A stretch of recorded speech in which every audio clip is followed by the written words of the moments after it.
ناس كتير بتتكلم عن رماد الفحم زي ما انتم شايفين كده. طبعا لازم يكون رماد الفحم النباتي، ما يكونش فحم مصنع او الفحم المضغوط، انه بيحتوي على مواد تانية. كمان لو الفحم اللي قدامنا كان مطلي بدهانات او حاجة، ما برضه ما ينفعش يستخدم. ممكن قش، حرق القش، حرق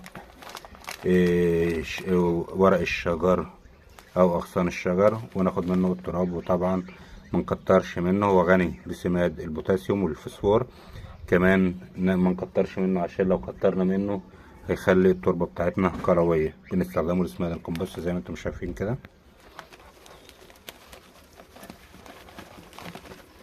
وطبعا بعدها بنقلب كويس